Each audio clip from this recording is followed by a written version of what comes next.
Hi future doctors, NEET എക്സാമിന് മുമ്പുള്ള അവസാന മണിക്കൂറുകളിലേക്ക് നമ്മൾ കടന്നു കഴിഞ്ഞു. അപ്പോൾ നമ്മൾ കോൺഫിഡൻ്റ് ആയിട്ട് എക്സാം ഹാളിലേക്ക് പോവാണ്. എക്സാം ഹാളിലെ ഏറ്റവും ഇമ്പോർട്ടൻ്റ് ആയിട്ട് നമ്മൾ പാലിക്കേണ്ട കാര്യമാണ് നമ്മുടെ ടൈം. ഓക്കെ, സമയം വളരെ പ്രഷ്യസ് ആണ്. ആ സമയം നമ്മൾ എങ്ങനെ അവിടെ മാനേജ് ചെയ്യുന്നു എന്നുള്ളത് നമ്മുടെ സ്കോറിനെ വളരെയധികം എഫക്റ്റ് ചെയ്യും. അപ്പോൾ അവസാന നിമിഷത്തിൽ നിങ്ങളുടെ ടൈം മാനേജ്മെൻറ്റിനെ കുറിച്ച് കുറച്ച് കാര്യങ്ങൾ പറഞ്ഞു തരാനാണ് ഞാൻ വന്നത്. അപ്പോൾ എല്ലാവരും ഈ വീഡിയോ അവസാനം വരെ കാണുക, ശ്രദ്ധിച്ച് കേൾക്കുക.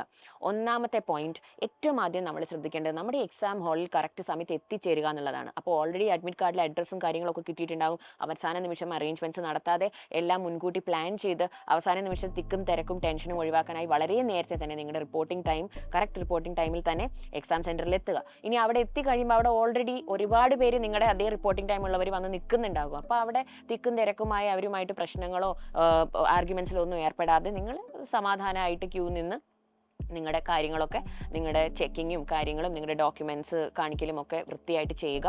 നിങ്ങൾ ഇരിക്കുന്ന റൂം ഏതാണെന്നുള്ളത് മെൻഷൻ ചെയ്തിട്ടുണ്ടാകും, അവിടെ ഒരു നോട്ടീസ് ഉണ്ടാകും. അപ്പം ആ റൂം കൃത്യമായി നോക്കി മനസ്സിലാക്കി. ഇനി റൂം നമ്പർ അന്വേഷിച്ച് നടന്ന് നിങ്ങൾക്കൊരു ആങ്സൈറ്റി പാനിക് പ്രശ്നങ്ങൾ ഉണ്ടാവേണ്ട, അത് കൃത്യമായി മെൻഷൻ ചെയ്തിട്ടുണ്ടാകും. അപ്പോൾ അത് നോക്കി നിങ്ങൾ എക്സാം ഹാളിലേക്ക് കയറി പോവുക. എക്സാം ഹാളിൽ മാം പറഞ്ഞിട്ടുണ്ട് സമയം നോക്കാൻ നിങ്ങൾക്കൊരു ക്ലോക്കോ എന്തെങ്കിലും എന്തായാലും ഉണ്ടാകും. കയറി ചെല്ലുമ്പോൾ തന്നെ ഇനി അത് കണ്ടില്ലെങ്കിൽ നിങ്ങൾ ഉടനെ തന്നെ എക്സാമിനറിനോട് പറയുക.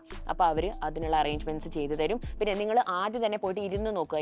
നിങ്ങൾ ഇരിക്കുന്ന ബെഞ്ചും ഡെസ്കും ഇളകുന്നുണ്ടോ, അല്ലെങ്കിൽ അതിലെന്തെങ്കിലും കുഴികളോ അങ്ങനെ എന്തെങ്കിലും പ്രശ്നങ്ങളുണ്ടോ, എഴുതുമ്പോൾ നിങ്ങൾക്ക് അൺകംഫർട്ടബിൾ ആയിട്ടുള്ള എന്തെങ്കിലും ഉണ്ടെങ്കിൽ അത് പറയാം. ഓക്കെ, ഇനി വളരെ ക്ലോസ്ഡ് ആയിട്ടുള്ള ഒരു റൂമാണ്, നല്ല ചൂടാണ് അല്ലേ, അടഞ്ഞിരിക്കുന്ന ഒരു റൂമാണെങ്കിൽ ജനലുകൾ തുറന്നിടാൻ പറയാം. ഫാന് നല്ലപോലെ വർക്ക് ചെയ്യുന്നില്ലെങ്കിൽ നിങ്ങൾക്ക് അതൊക്കെ എക്സാമിന് മുമ്പ് എക്സാമിനറിനോട് പോയി പറയാം. അതാണ് ഞാൻ പറഞ്ഞ അവസാന നിമിഷം എത്താണ്ടിരിക്കുക. നേരത്തെ പോയി ഇരിക്കാനുള്ള സമയം തരുമ്പോൾ പോയി ഇരുന്ന് നോക്കിയിട്ട് എന്തെങ്കിലും ഡിസ്കംഫേർട്ട് ഉണ്ടെങ്കിൽ ഉടനെ തന്നെ അത് എക്സാമിനറിനെ അറിയിക്കുക. ബാത്റൂമിലൊക്കെ പോകേണ്ടവർക്ക് പോയി ടോയ്ലറ്റൊക്കെ യൂസ് ചെയ്തിട്ട് വരാം. ഫേസൊക്കെ ഒന്ന് വാഷ് ചെയ്തിട്ടൊക്കെ വരണമെങ്കിൽ ചൂടത്ത് നിങ്ങൾ ചെല്ലുന്നതല്ലേ, അപ്പം ഫേസൊക്കെ ഒന്ന് വാഷ് ചെയ്തിട്ടൊക്കെ വന്ന് ഫ്രഷ് ആയിട്ട് എക്സാം ഹാളിൽ ഇരിക്കുക. ഓടി വന്ന ആ തിരക്കിൽ എക്സാം ഹാളിലേക്ക് കയറി പോവാതെ കുറച്ച് നേരത്തെ എത്തി റിലാക്സ് ചെയ്ത് മുഖമൊക്കെ കഴുകി സീറ്റിൽ പോയിരിക്കുക. സീറ്റിൽ എന്തെങ്കിലും ഡിസ്കംഫോർട്ട് നിങ്ങൾക്കുണ്ട്, ഓക്കെ, ബെഞ്ചിന് പ്രശ്നം, ഡെസ്കിന് പ്രശ്നം, അല്ലെങ്കിൽ ചൂടിൻ്റെ പ്രശ്നം, ഫാൻ കിട്ടാത്ത പ്രശ്നം, എന്ത് തന്നെയാണെങ്കിലും അത് നിങ്ങൾക്ക് നിങ്ങളുടെ ഇൻവിജിലേറ്ററിനോട് പറയാവുന്നതാണ്. പിന്നെ നമ്മൾ എക്സാം എഴുതാൻ തുടങ്ങുന്നു. നമുക്കറിയാം 3 മണിക്കൂറും 20 മിനിറ്റുമാണ് നമ്മുടെ എക്സാം ടൈം. 2 മണിക്കാണ് നിങ്ങൾ എക്സാം എഴുതാൻ വേണ്ടി തുടങ്ങുന്നത്, നിങ്ങൾ ടെക്സ്റ്റ് ബുക്ക്ലെറ്റിൽ ആൻസർ ചെയ്യാൻ വേണ്ടി തുടങ്ങുന്നത്. അപ്പം നിങ്ങൾക്ക് ഫില്ല് ചെയ്യാനുള്ള ഡീറ്റെയിൽസ് ഒക്കെ നിങ്ങൾ അപ്പം 1:50 ആകുമ്പോഴേക്കും ഡീറ്റെയിൽസ് എല്ലാം നിങ്ങൾ വൃത്തിയായിട്ട് ഫില്ല് ചെയ്തിട്ടുണ്ടാകും. അതും ടെൻഷനൊന്നും അടിക്കാതെ റിലാക്സ്ഡ് ആയിട്ട് ഡോക്യുമെൻറ്റ്സ് ഫില്ല് ചെയ്യുക. കാരണം ചെറിയ മിസ്റ്റേക്കുകൾ വരുത്താണ്ടിരിക്കാൻ വേണ്ടിയിട്ടാണ്. ഓക്കെ, അതിനുശേഷം നമ്മൾ ആൻസർ ചെയ്യാൻ തുടങ്ങുന്നു. നമുക്കിപ്പം അവസാനത്തെ 20 മിനിറ്റ് നമുക്ക് ഫൈനൽ ചെക്കിങ്ങിനും എന്തെങ്കിലും മിസ് ഔട്ട് ആയിട്ടുണ്ടോ അത് നോക്കാൻ വേണ്ടി നമുക്ക് എടുക്കാമെന്ന് വിചാരിക്കുക. ആദ്യത്തെ 3 മണിക്കൂറിനെ നമുക്കൊരു 45 മിനിറ്റിൻ്റെ 4 സ്ലോട്ടുകളായിട്ട് തിരിക്കാം.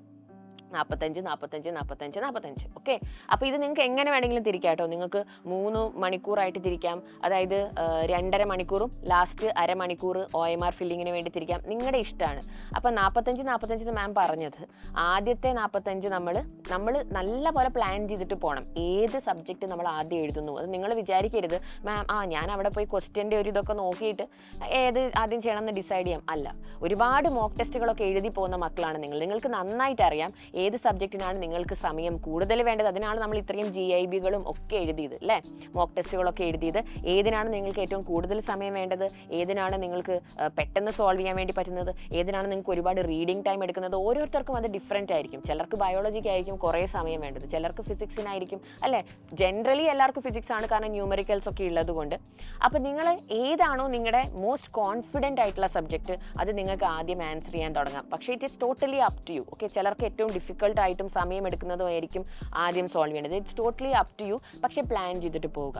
ഏതാണ് ആദ്യത്തെ 45 മിനിറ്റ്, ആ 45 മിനിറ്റിൽ തന്നെ സെഷൻ B ആണോ സെഷൻ A ആണോ ഞാൻ ആദ്യം നോക്കുന്നത്, ഇത് പ്ലാൻ ചെയ്തിട്ട് അതനുസരിച്ച് ആൻസർ ചെയ്യുക. എന്നിട്ട് ഇതേ കാര്യം തന്നെ OMRൽ മാർക്ക് ചെയ്യുമ്പോൾ ഇപ്പോൾ സെഷൻ Aയിലെ ഫിസിക്സ് വെച്ച് നമ്മൾ സ്റ്റാർട്ട് ചെയ്തു. ആദ്യത്തെ 5 ക്വസ്റ്റ്യൻ നമ്മൾ സോൾവ് ചെയ്തു. ആ 5 ക്വസ്റ്റ്യൻ്റെ ആൻസർ അപ്പോൾ തന്നെ OMRൽ മാർക്ക് ചെയ്യുന്നതായിരിക്കും ഉചിതം എന്ന് എനിക്ക് തോന്നുന്നു. പക്ഷേ അഗെയിൻ നിങ്ങൾക്ക് വേണമെങ്കിൽ ഫുൾ സെഷനിലെ സോൾവ് ചെയ്തിട്ട് ലാസ്റ്റ് ഒരുമിച്ച് മാർക്ക് ചെയ്യുന്നതും ഓക്കെയാണ്. But it is up to you. പക്ഷേ അത് പ്ലാൻ ചെയ്യുക. എത്ര മിനിറ്റ് ഞാൻ സോൾവ് ചെയ്യാൻ എടുക്കുന്നു, എത്ര മിനിറ്റ് ഞാൻ OMR ഫില്ല് ചെയ്യുന്നതിന് വേണ്ടി യൂട്ടിലൈസ് ചെയ്യുന്നു. OMR ഫില്ല് ചെയ്യുന്നത് ഒട്ടും നിങ്ങൾ സില്ലി ആയിട്ട് കാണരുത്, കാരണം അവിടെയാണ് നമ്മുടെ മാർക്ക് ഇരിക്കുന്നത്. അപ്പം ചെറിയ മിസ്റ്റേക്കുകൾ കൊണ്ട് നമുക്ക് എന്താ പറയുക, ഒരു ക്വസ്റ്റ്യൻ അങ്ങോട്ട് മാറിപ്പോയാൽ ചിലപ്പോൾ നമുക്ക് എല്ലാം കയ്യിൽ നിന്ന് പോകാം. സോ അത് ഒഴിവാക്കാൻ വേണ്ടിയിട്ടാണ് മാം പറയുന്നത്. അപ്പോൾ തന്നെ അങ്ങ് മാർക്ക് ചെയ്യുന്ന പോകുന്നത്. ഒരു 5 ക്വസ്റ്റ്യൻ ചെയ്യുന്നു, 5 ക്വസ്റ്റ്യൻ ചെയ്ത് അങ്ങനെ മാർക്ക് ചെയ്യുന്ന പോകുന്നതായിരിക്കും നല്ലത്. പിന്നെ മുമ്പ് ഞാൻ പറഞ്ഞു തന്നിട്ടുണ്ട്, OMRൽ ആൻസേഴ്സ് നമ്മൾ ഫില്ല് ചെയ്യുമ്പോൾ അല്ലേ, നമ്മുടെ സർക്കിൾസ് ഡാർക്കൻ ചെയ്യുമ്പോൾ മക്കൾ ഇൻസൈഡ് ടു ഔട്ട്സൈഡ് സർക്കിൾ വരയ്ക്കുക, ഉള്ളിൽ നിന്ന് പുറത്തേക്ക് വരയ്ക്കുക.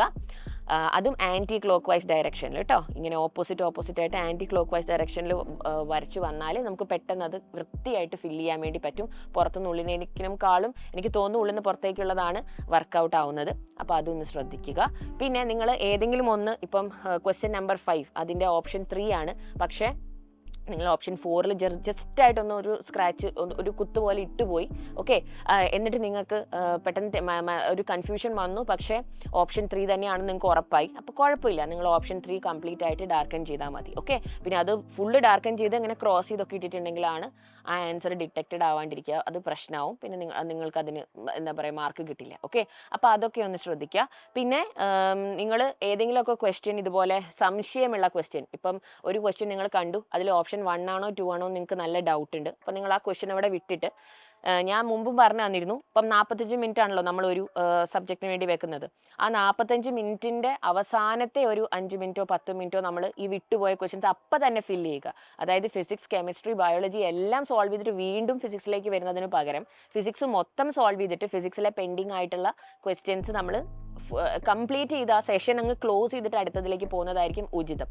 കാരണം അവസാനത്തെ ആ ഒരു സമയം, അവസാനത്തെ നമ്മുടെ 20 മിനിറ്റ് അല്ലെങ്കിൽ അവസാനം നിങ്ങൾക്കൊരു 45 മിനിറ്റ്സിൻ്റെ ഒരു ഫുൾ സ്ലോട്ട് തന്നെ കിടക്കുന്നുണ്ട്. അത് നിങ്ങളുടെ പെൻഡിങ് ക്വസ്റ്റ്യൻസ് സോൾവ് ചെയ്യാനും അല്ലെങ്കിൽ സമയമെടുക്കുന്ന ക്വസ്റ്റ്യൻസ് സോൾവ് ചെയ്യാനും OMR വൃത്തിയായിട്ട് ഫില്ല് ചെയ്യാനും എല്ലാം ഒന്ന് റീചെക്ക് ചെയ്യാനൊക്കെ നമുക്ക് ഉപയോഗിക്കാം. ശരിക്കും ഞാൻ പറയുന്നത് OMR നമ്മൾ നല്ല സമയമെടുത്ത് തന്നെ ഫില്ല് ചെയ്യണം. കാരണം അവിടെ മിസ്റ്റേക്സ് വരുന്നത് കൊണ്ട് നിങ്ങൾക്ക് മാർക്ക് നഷ്ടപ്പെടുത്തത്, അതിനാണ് പറഞ്ഞു തരുന്നത് കേട്ടോ.